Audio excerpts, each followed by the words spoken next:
بسم الله الرحمن الرحيم.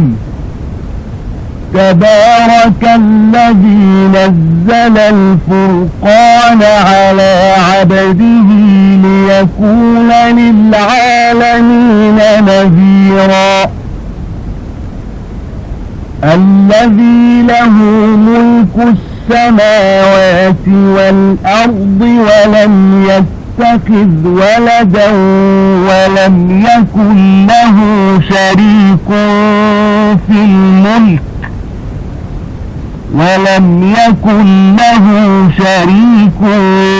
الملك وخلق كل شيء فقدره تقديرا.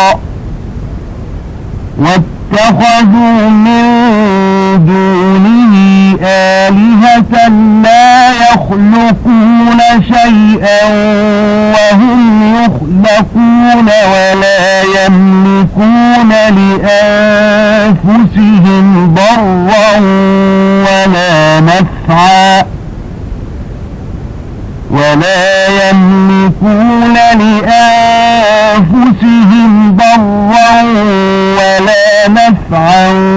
ولا يملكون موتا ولا حياة ولا نشورا. وقال الذين كفروا إن هذا إلا إفك افتراه وأعانه عليه قوم آخرون فقد جاءوا ظلما وزورا. وقالوا أساطير الأولين اكتتبها فهي تملى عليه بكرة وأصيلا. قل أنزله الذي يعلم السر في السماوات والأرض إنه كان غفورا رحيما. அளவற்ற அருளாளனும் நிகரற்ற அன்புடையவனுமாகிய அல்லாஹ்வின் திருப்பெயரால் துவங்குகின்றேன். உலகத்தார் யாவரையும் அச்சமூட்டி எச்சரிக்கை செய்வதற்காக சத்தியத்தையும் அசத்தியத்தையும் தெளிவாக பிரித்து அறிவிக்கும் இவ்வேதத்தை தன் அடியார் மீது இறக்கியவன் மிக்க பாக்கியமுடையவன். அந்த நாயன் எத்தகையவன் என்றால், வானங்கள் பூமி ஆகியவற்றின் ஆட்சி அவனுக்கே உரியது. அவன் தனக்கென ஒரு மகனை எடுத்துக் கொள்ளவில்லை. அவனுடைய ஆட்சியில் அவனுடைய கூட்டாளி எவரும் இல்லை. அவனே எல்லா பொருட்களையும் படைத்து அவற்றை அதனதன் அளவுப்படி அமைத்தான். எனினும் இணை வைப்பவர்கள் அவனை அங்கு வேறு தெய்வங்களை ஏற்படுத்திக் கொண்டிருக்கிறார்கள். அவை எந்த பொருளையும் படைக்க மாட்டா, ஏனெனில் அவையே படைக்கப்பட்டவை. இன்னும் அவை தங்களுக்கு ஏற்படும் தீமையையோ இன்னும் நன்மையையோ உண்டாக்கிக் கொள்ள இயலாதவை. மேலும் அவை உயிர்ப்பிக்கவோ மறிக்கச் செய்யவோ மீண்டும் உயிர் கொடுத்து எழுப்பவோ இயலாதவையாகவும் இருக்கின்றன. இன்னும் இது அல் குர்ஆன் பொய்யே அன்று வேறில்லை. இதை இவரே இட்டுக் கட்டிக் கொண்டார். இன்னும் மற்ற மக்கள் கூட்டத்தாரும் இதில் அவருக்கு உதவி புரிந்துள்ளார்கள் என்றும் நிராகரிப்பவர்கள் கூறுகின்றனர். ஆனால் இப்படி கூறுவதன் மூலம் திடனாக அவர்களே ஓர் அநியாயத்தையும் பொய்யையும் கொண்டு வந்துள்ளார்கள். இன்னும் அவர்கள் கூறுகிறார்கள், இன்னும் அவை முன்னோர்களின் கட்டுக்கதைகளே, இவற்றை இவரே எழுதிவிட்டுக் கொண்டிருக்கிறார். ஆகவே அவை அவர் முன்னே காலையிலும் மாலையிலும் ஓடி காண்பிக்கப்படுகின்றன. நபியே, வானங்களிலும் பூமியிலும் உள்ள இரகசியங்களை அறிந்தவன் எவனோ அவனே அதை இறக்கி வைத்தான். நிச்சயமாக அவன் மிக மன்னிப்பவனாகவும் மிக்க கிருபை செய்வனாகவும் இருக்கின்றான் என்று கூறுவீராக. وقالوا ما لهذا الرسول يأكل الطعام ويمشي في الأسواق لولا أنزل إليه ملك فيكون معه نذيرا أو يلقى إليه كنز أو تكون له جنة يأكل منها وقال الظالمون إن تتبعون إلا رجلا مسحورا انظر كيف ضربوا لك الأمثال فضلوا فلا يستطيعون سبيلا تبارك الذي إن شاء جعل لك خيرا من ذلك جنات تجري من تحتها الأنهار ويجعل لك قصورا بل كذبوا بالساعة وأعتدنا لمن كذب بالساعة سعيرا إذا رأتهم من مكان بعيد سمعوا لها تغيظا وزفيرا وإذا ألقوا منها مكانا ضيقا مقرنين دعوا هنالك ثبورا لا تدعوا اليوم ثبورا واحدا ودعوا ثبورا كثيرا மேலும் அவர்கள் கூறுகிறார்கள், இந்த ரசூலுக்கு என்ன, இவர் மற்றவர்களைப் போலவே உணவு உண்கிறார், கடை வீதிகளில் நடக்கிறார். இவருடன் சேர்ந்து அச்சமூட்டி எச்சரிப்பதற்காக ஏன் ஒரு மலக்கு வானவர் அனுப்பப்பட்டிருக்க வேண்டாமா? அல்லது இவருக்கு ஒரு புதையல் அளிக்கப்பட்டிருக்க வேண்டாமா? அல்லது அதனின்று நாம் என்பதற்கு ஒரு பழத்தோட்டம் உண்டாகி இருக்க வேண்டாமா என்றும் கூறுகின்றனர். அன்றியும் இந்த அநியாயக்காரர்கள் மூமின்களை நோக்கி, சூனியம் செய்யப்பட்ட ஒரு மனிதரையே அன்றி வேறு எவரையும் நீங்கள் பின்பற்றவில்லை என்றும் கூறுகிறார்கள். நபியே, உமக்காக அவர்கள் எத்தகைய உபமானங்களை எடுத்து கூறுகிறார்கள் என்பதை நீர் பாரும். அவர்கள் வழிவிட்டு போய்விட்டார்கள். ஆகவே அவர்கள் நேரான மார்க்கத்தை காண சக்தி பெற மாட்டார்கள்.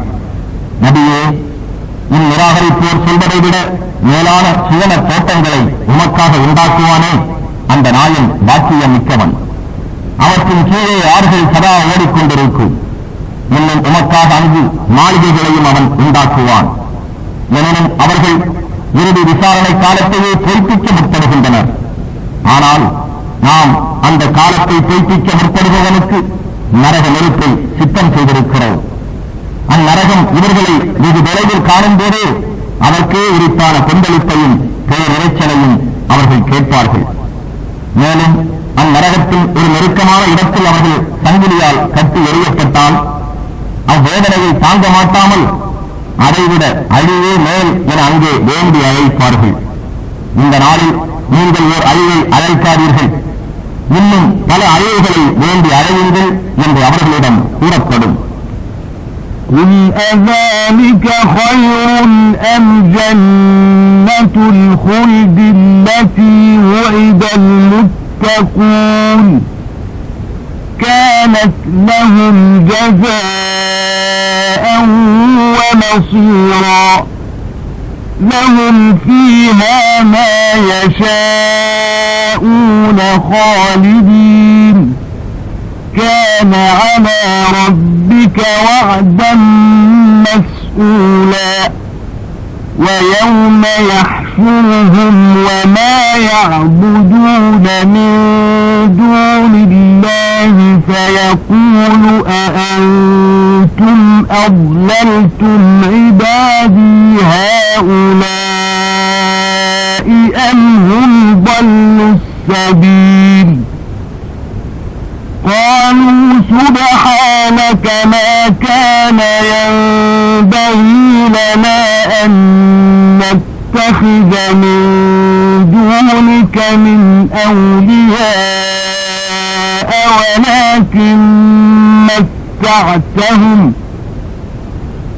ولكن متعتهم وآباءهم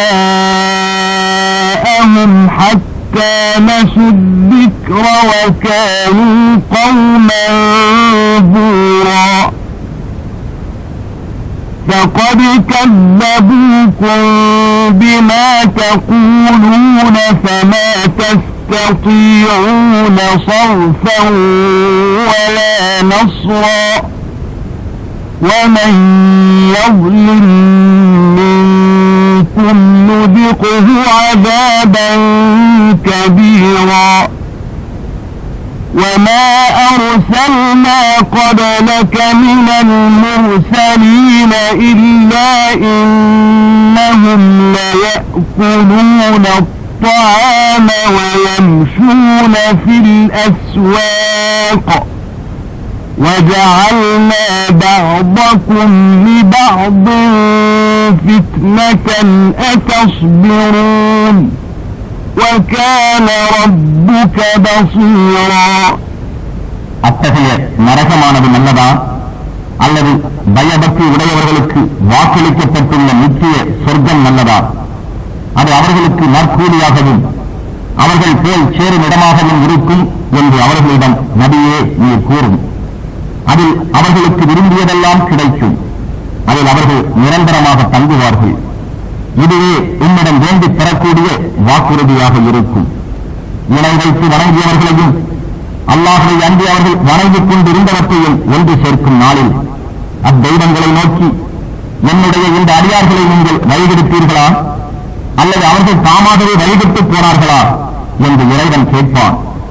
அதற்கு அவை, ரப்பே நீ தூயவன், உன்னை அன்று நாங்கள் பாதுகாவலர்களை ஏற்படுத்திக் கொள்ள எங்களுக்கு தேவையில்லையே. எனினும் நீ இவர்களையும் இவர்களுடைய மூதாதையர்களையும் சுகம் அனுபவிக்கச் செய்தாய். அவர்களோ உன் இணைப்பை மறந்தார்கள், மேலும் அழிந்து போகும் கூட்டத்தார் ஆனார்கள் என்று கூறும்.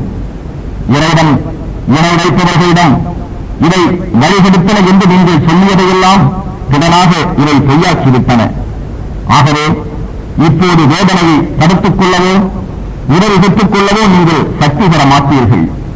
மேலும் உங்களில் எவன் அநியாயம் செய்து கொண்டிருந்தானோ அவனை நாம் பெரியதொரு வேதனையை சுவைக்கச் செய்வோம் என்று இறைவன் கூறுவான். நபியே, இன்னும் உமக்கு முன்னர் நாம் அனுப்பிய தூதர்களெல்லாம் நிச்சயமாக உணவு அருந்துபவர்களாகவும் கடை வீதிகளில் நடமாடுபவர்களாகவும் தான் இருந்தார்கள். மேலும் நாம் உங்களில் சிலரை மற்றும் சிலருக்கு சோதனையாக்கி இருக்கிறோம். ஆகவே நீங்கள் பொறுமையிடம் இருப்பீர்களா? உம்முடைய ரப்பு யாவற்றையும் உற்று நோக்கியவனாகவே இருக்கின்றான். وقال الذين لا يرجون لقاءنا لولا أنزل علينا الملائكة أو نرى ربنا لقد استكبروا في أنفسهم وعتوا عتوا كبيرا يوم يرون الملائكة لا بشرى يومئذ للمجرمين ويقولون حجرا محجورا وقدمنا إلى ما عملوا من عمل فجعلناه هباء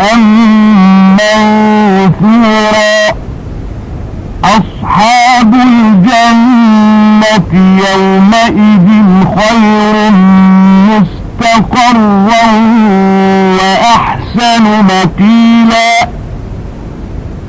ويوم تشقق السماء بالغمام ونزل الملائكة تنزيلا الملك يومئذ الحق للرحمن وكان يوما على الكافرين عسيرا ويوم يعض الظالم على يديه يقول يا ليتني اتخذت مع الرسول سبيلا يا ويلتى ليتني لم أتخذ فلانا خليلا لقد أضلني عن الذكر بعد إذ جاءني وكان الشيطان للإنسان خذولا. மேலும் மறுமையில் நம் கல்வித்தை வேண்டி விரும்பாது இருக்கிறார்களே அவர்கள் எங்களிடம் ஏன் மலக்குகள் அனுப்பப்படவில்லை அல்லது ஏன் நாம் நம்முடைய இறைவனை காண முடியவில்லை என்று கூறுகிறார்கள். திடமாக அவர்கள் பெருமையடித்துக் கொண்டிருக்கிறார்கள். மேலும் மிகவும் வரம்பு கடந்து சென்று விட்டனர். அவர்கள் மலக்குகளை காணும் நாளில் அக்குற்றவாளிகளுக்கு நற்செய்தி எதுவும் அன்றைய தினம் இராது. மலக்குகள் தம்மிடம் வர வேண்டும் என கூறுபவர்கள் அவர்களை காணும் போது அபயம் அபயம் என்று அவர்கள் கூறுவார்கள். இன்னும் நாம் அவர்கள் உண்மையில் செய்த செயல்களின் பக்கம் முன்னோக்கி அவற்றை நன்மை எதுவும் இல்லாது பரத்தப்பட்ட தூதியாக ஆக்கிவிடுவோம். அந்நாளில் சொர்க்கவாசிகள் தங்கும் இடத்தால் மேலானவர்களாகவும் சுகம் அனுபவிக்கும் இடத்தால் அழகானவர்களாகவும் இருப்பார்கள். இன்னும் வானம் மேகத்தால் பிளந்து போகும். வானம் மேகங்களால் அந்நாளில் மலக்குகள் அணி அணியாய் கீழே இறக்கப்படுவார்கள். அந்நாளில் உண்மையான ஆட்சி அர் ரஹ்மானுக்குத்தான். மேலும் காபிர்களுக்கு கடுமையான நாளாகவும் இருக்கும். அந்நாளில் அநியாயக்காரன் தன் இரு கைகளையும் கடித்துக் கொண்டு அத்தூயருடன் நானும் நேரான வழியை எடுத்துக் கொண்டிருக்க வேண்டாமா என கூறுவான். எனக்கு வந்த கேடே, என்னை வழிகெடுத்த ஒருவனை நண்பராக ஆக்கிக் கொள்ளாது இருந்திருக்க வேண்டாமா? நிச்சயமாக என்னிடம் நல் உபதேசம் வந்த பின்னரும் அதிலிருந்து அவன் என்னை வழிகெடுத்தானே. அந்த ஷைத்தானும் மனிதனுக்கு மிகவும் சதி செய்தவனாக இருந்தானே என்று புலம்புவான்.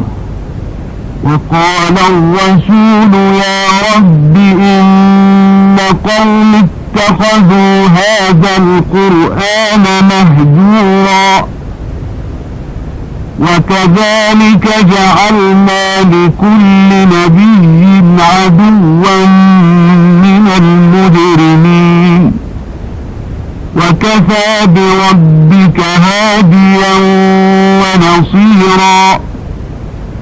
وقال الذين كفروا لولا نزل عليه القرآن جملة واحدة كذلك لنثبت به فؤادك ورتلناه ترتيلا ولا يأتونك بمثل إلا جئناك بالحق وأحسن تفسيرا. الذين يحشرون على وجوههم إلى جهنم أولئك شر مكانا وأضل سبيلا. என்னுடைய ரப்பே, நிச்சயமாக என் சமூகத்தார் இந்த குர்ஆனை முற்றிலும் புறக்கணித்து ஒதுக்கிவிட்டார்கள் என்று நம் தூதர் கூறுவார். மேலும் இவ்வாறே நாம் ஒவ்வொரு நபிக்கும் குற்றவாளிகளிலிருந்து பகைவரை உண்டாக்கினோம். இன்னும் உன்னுடைய ரப்பு உனக்கு நேர்வழி காட்டியாகவும் நல் உதவி புரிபவனாகவும் இருக்க போதுமானவன். இன்னும் இவருக்கு இந்த குர்ஆன் மொத்தமாக ஏன் ஒரே தடவையில் மேலும் இறக்கப்படவில்லை என்று நிராகரிப்போர் கேட்கிறார்கள். இதை கொண்டு நாம் உன் இதயத்தை உறுதிப்படுத்துவதற்காக கொஞ்சம் கொஞ்சமாக இறக்கி மேலும் நாம் இதை ஒழுங்கான முறையில் அமைத்துள்ளோம். அவர்கள் உன்னிடம் எவ்விதமான உபமானத்தை கொண்டு வந்தாலும் அதை விடவும் உண்மையானதும் அழகானதுமான ஒரு விளக்கத்தை கொடுக்காமல் இல்லை. எவர்கள் நரகத்திற்கு தங்கள் முகம் குப்புற இழுத்துச் செல்லப்பெற்று ஒன்று சேர்க்கப்படுவார்களோ அவர்கள் தங்குமிடத்தால் மிகவும் கெட்டவர்கள், பாதையால் பெரிதும் வழிகெட்டவர்கள். وَلَقَدْ آتَيْنَا مُوسَى الْكِتَابَ وَجَعَلْنَا مَعَهُ أَخَاهُ هَارُونَ وَزِيرًا فَقُلْنَا اذْهَبَا إلى القوم الذين كذبوا بآياتنا فدمرناهم تدميرا وقوم نوح لما كذبوا الرسل أغرقناهم وجعلناهم للناس آية وأعتدنا للظالمين عذابا أليما وعادا وثمود وأصحاب الرس وقرونا بين ذلك كثيرا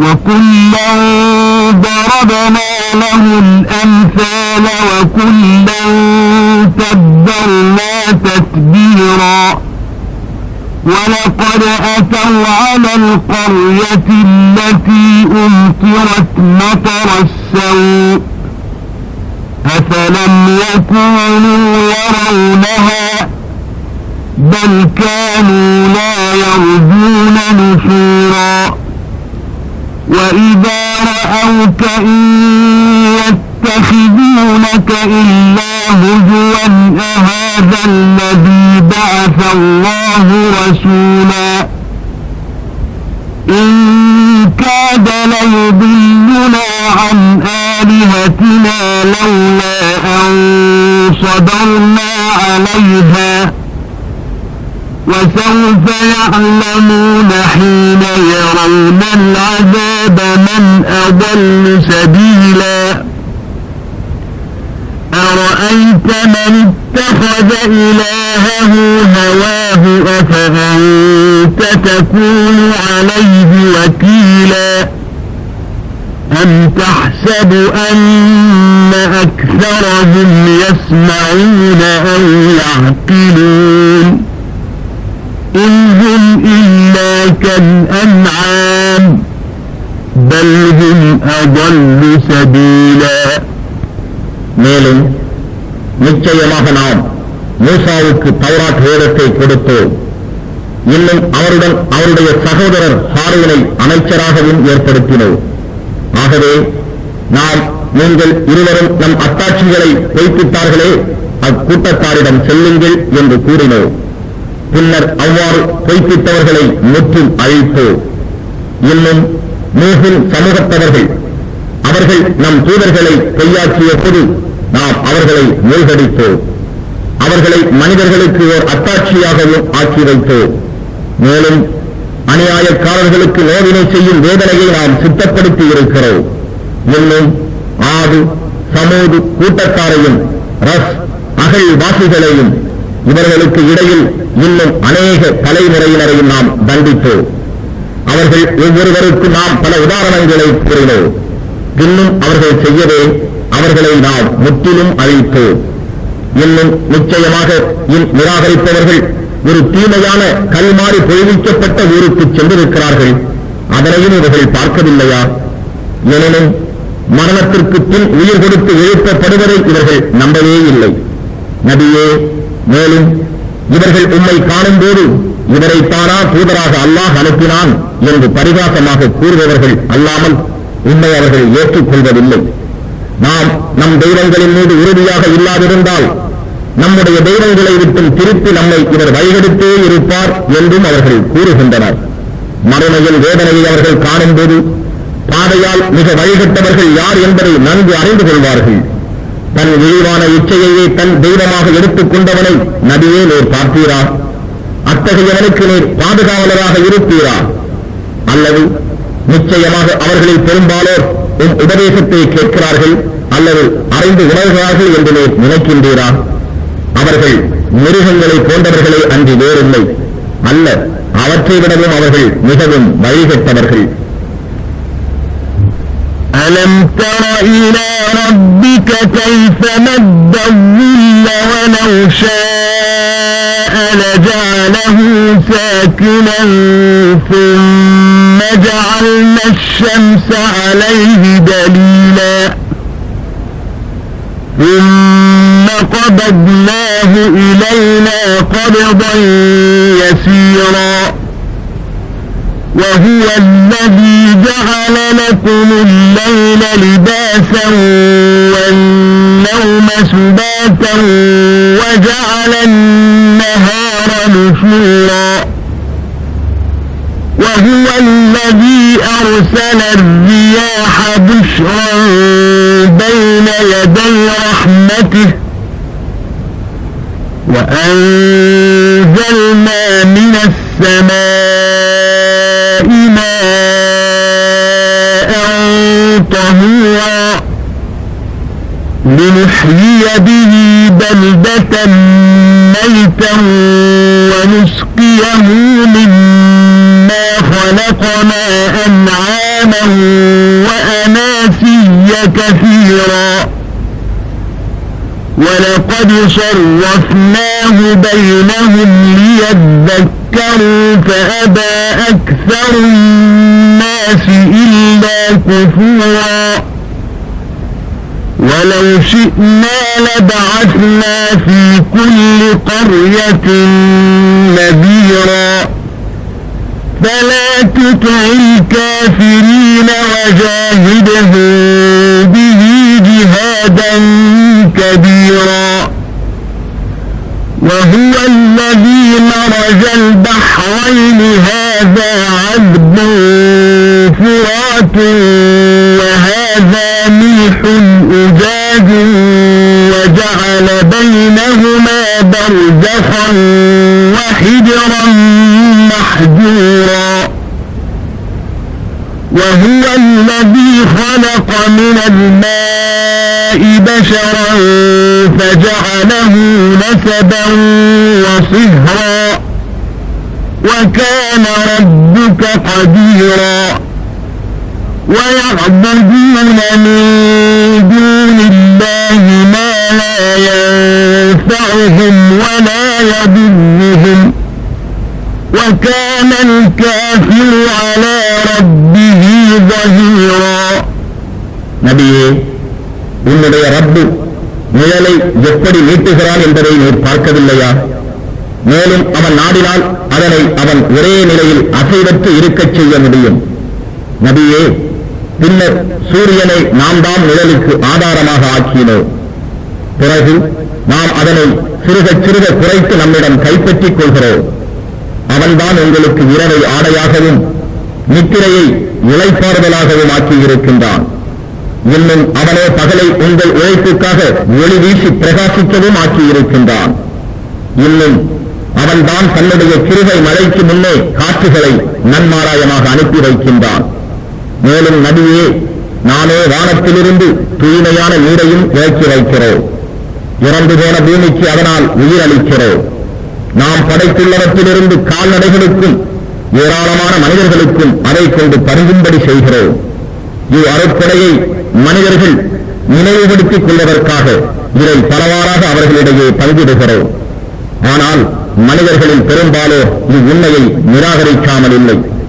மேலும் நாம் நாடியிருந்தால் ஒவ்வொரு ஊரிலும் அச்சமூட்டி எச்சரிக்கும் ஒருவரை நாம் அனுப்பி இருப்போம். ஆகவே நபியே, நீர் இந்த காபிர்களுக்கு வழிபடாதீர். மாறாக இந்த வேதத்தை சத்தியத்தை எடுத்துரைக்க அவர்களிடம் பெரும் முயற்சி செய்தீராக. அவன்தான் இரு கடல்களையும் ஒன்று சேர்த்தான். ஒன்று மிக்க இனிமையும் சுவையும் உள்ள தண்ணீர், மற்றொன்று உப்பும் கசப்புமான தண்ணீர். இவ்விரண்டிற்கும் இடையே வரம்பையும் மீற முடியாத ஒரு தடையையும் ஏற்படுத்தி இருக்கிறான். இன்னும் அவன்தான் மனிதனை நீரிலிருந்து படைத்து பின்னர் அவனுக்கு வம்சத்தையும் சம்பந்தங்களையும் ஏற்படுத்துகிறான். மேலும் உன்னுடைய ரப்பு பேராற்றல் உள்ளவன். இவ்வாறிருந்தும் அவர்கள் அல்லாஹ்வை அன்றி தங்களுக்கு நன்மை செய்யவோ தீமையை செய்யவோ இயலாதவற்றை வணங்குகின்றனர். ஆகவே நிராகரிப்போர் தம் இறைவனுக்கு எதிராக இருக்கின்றனர். وما أرسلناك إلا مبشرا ونذيرا قل ما أسألكم عليه من أجر إلا من شاء أن يتخذ إلى ربه سبيلا وتوكل على الحي الذي لا يموت وسبح بحمده وكفى به بجنود عباده خبيرا الذي خلق السماوات والأرض وما بينهما في 6 أيام ثم استوى على العرش الرحمن فاسأل به خبيرا وإذا قيل لهم اسجدوا للرحمن قالوا وما الرحمن أنسجد لما تأمرنا وزادهم نفورا تبارك الذي جعل في السماء بروجا وجعل فيها سراجا وقمرا منيرا وهو الذي جعل الليل والنهار خلفة لمن أراد أن يذكر أو أراد شكورا இன்னும் நபியே, நாம் உம்மை நன்மாராயம் கூறுபவராகவும் அச்சமூட்டி எச்சரிக்கை செய்பவராகவுமே அல்லாமல் அனுப்பவில்லை. அதற்காக நான் உங்களிடம் எந்த கூலியையும் கேட்கவில்லை. விருப்பம் உள்ளவர் தன் இறைவனிடத்து செல்ல நேர்வழியை ஏற்படுத்திக் கொள்ளட்டும் என்பதை தவிர. எனவே மறிக்க மாட்டானே அந்த நித்திய ஜீவனாகிய அல்லாஹ்வின் மீதே முற்றிலும் நம்பிக்கை வைப்பீராக. இன்னும் அவன் புகழை கொண்டு அவனை துதி செய்து கொண்டிருப்பீராக. இன்னும் அவன் தன் அடியார்களின் பாவங்களை அறிந்தவனாக இருப்பதே போதுமானதாகும். அவனே வானங்களையும் பூமியையும் அவற்றிற்கு இடையில் உள்ளவற்றையும் 6 நாட்களில் படைத்தான். பின்னர் அவன் அர்ஷின் மீது தன் ஆட்சியை நிலைநாட்டினான். அவன்தான் அருள்மிக்க அர் ரஹ்மான். ஆகவே அறிந்தவர்களிடம் அவரை பற்றி கேட்பீராக. இன்னும் அர் ரஹ்மானுக்கு நீங்கள் சஜ்தா செய்யுங்கள் என்று அவர்களுக்கு கூறப்பட்டால் அர் ரஹ்மான் என்பதென்ன, நீர் கட்டளையிடுபவருக்கெல்லாம் நாங்கள் சஜ்தா செய்வதா என்று கேட்கிறார்கள். இன்னும் இது அவர்களுக்கு வெறுப்பையே அதிகப்படுத்திவிட்டது. வானமண்டலத்தில் ராசிகளை உண்டாக்கி அவற்றிடையே ஒரு விளக்கை சூரியனையும் ஒளிவான சந்திரனையும் உண்டாக்கினானே, அவன் பாக்கியமுள்ளவன். இன்னும் நினைவு செலுத்துவதற்கு விரும்புபவருக்கு அல்லது நன்கு செலுத்த விரும்புபவருக்காக அவன்தான் இரவையும் பகலையும் அடுத்தடுத்து வருமாறு ஆக்கினான். وعباد الرحمن الذين يمشون على الأرض هونا وإذا خاطبهم الجاهلون قالوا سلاما والذين يبيتون لربهم سجدا وقياما والذين يقولون ربنا اصرف عنا عذاب جهنم إن عذابها كان غراما إنها ساءت مستقرا ومقاما والذين إذا أنفقوا لم يسرفوا ولم يقتروا وكان بين ذلك قواما والذين لا يدعون مع الله إلها آخر ولا يقتلون النفس التي حرم الله إلا بالحق ولا يزنون ومن يفعل ذلك يلقى أثاما يضاعف له العذاب يوم القيامة ويخلد فيه مهانا إلا من تاب وآمن وعمل عملا صالحا فأولئك يبدل الله سيئاتهم حسنات وكان الله غفورا رحيما ومن تاب وعمل صالحا فإنه يتوب إلى الله متابا والذين لا يشهدون الزور وإذا مروا باللغو مروا كراما والذين إذا ذكروا بآيات ربهم لم يخروا عليها صما وعميانا والذين يقولون ربنا هب لنا من أزواجنا وذرياتنا قرة أعين واجعلنا للمتقين إماما أولئك يجزون الغرفة بما صبروا ويلقون فيها تحية وسلاما خالدين فيها حسنت مستقرا ومقاما قل ما يعبأ بكم ربي لولا دعاؤكم فقد كذبتم فسوف يكون لزاما இன்னும் அர்-ரஹ்மானுடைய அடியார்கள் யாரென்றால் அவர்கள்தாம் பூமியில் பணிவுடன் நடப்பவர்கள். மூடர்கள் அவர்களுடன் பேசி வாதாட முற்பட்டால் சலாம் சாந்தி உண்டாகட்டும் என்று சொல்லி விலகி போய்விடுவார்கள். இன்னும் அவர்கள் தங்கள் ரப்பை சஜிதா செய்தவர்களாகவும் நின்றவர்களாகவும் வழிபாடு செய்து இரவில் இருப்பார்களே அவர்கள். எங்கள் ரப்பே, எங்களை விட்டும் நரகத்தின் வேதனையை திருப்புவாயாக, நிச்சயமாக அதன் வேதனை நிரந்தரமான துன்பமாகும் என்று கூறுவார்கள். நிச்சயமாக அந்நரகமானது சிறிது நேரமோ அல்லது நிலையாகவோ தங்குவதற்கு மிக கெட்ட இடமாகும். இன்னும் அவர்கள் செலவு செய்தால் வீண் விரயம் செய்ய மாட்டார்கள், விலோசத்தனமாக குறைக்கவும் மாட்டார்கள். எனினும் இரண்டுக்கு மத்திய நிலையாக இருப்பார்கள்.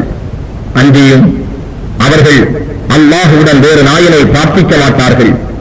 இன்னும் அல்லாஹுவினால் விலக்கப்பட்ட எந்த மனிதரையும் அவர்கள் நியாயமின்றி கொள்ள மாட்டார்கள், உபசாரமும் செய்ய மாட்டார்கள்.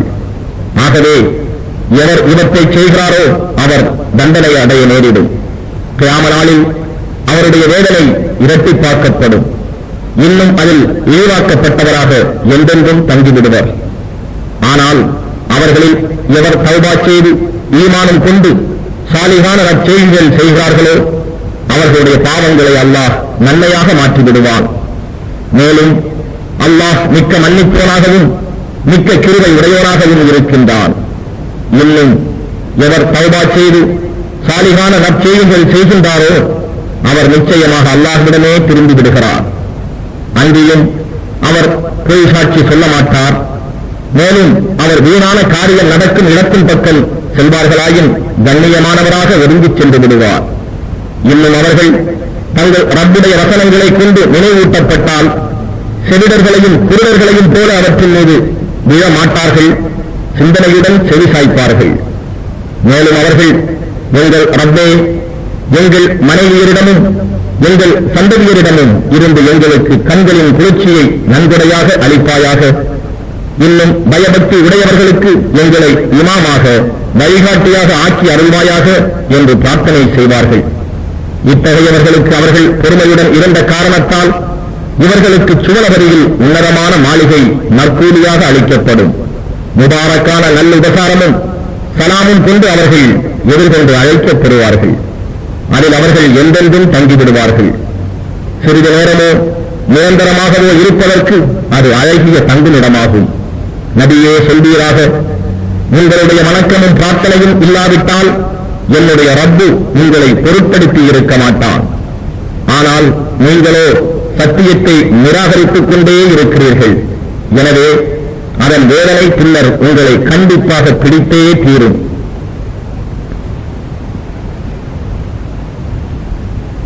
பிஸ்மில்லாஹிர் ரஹ்மானிர் ரஹீம்.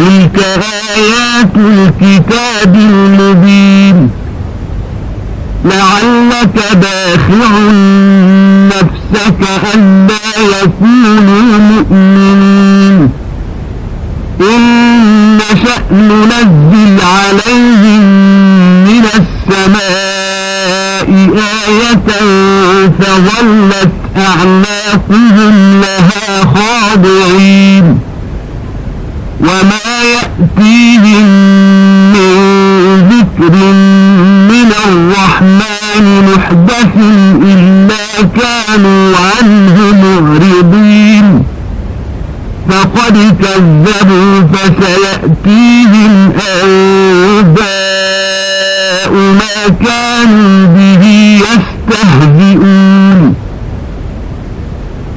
أولم يروا إلى الأرض كم أنبتنا فيها من كل زوج كريم إن في ذلك لآية وما كان أكثرهم مؤمنين وإن ربك لهو العزيز الرحيم அளவற்ற அருளாளனும் நிகரற்ற அன்புடையவனுமாகிய அல்லாஹ்வின் திருப்பெயரால் துவங்குகின்றேன். இவை தெளிவான வேதத்தின் வசனங்களாகும்.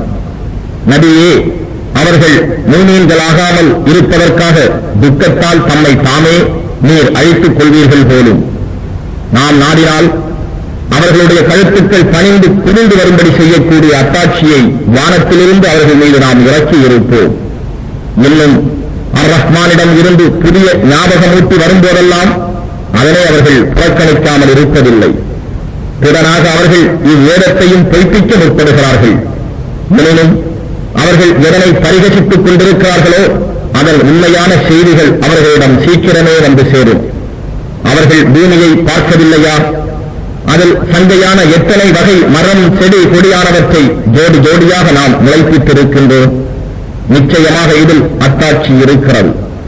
எனினும் அவர்களில் பெரும்பாலோர் நம்பிக்கை கொள்வோராக இல்லை. அன்றியும் நபியே, நிச்சயமாக உன்னுடைய ரப்பு வல்லமை மிக்கவன், மிக்க கிருபை உடையவன்.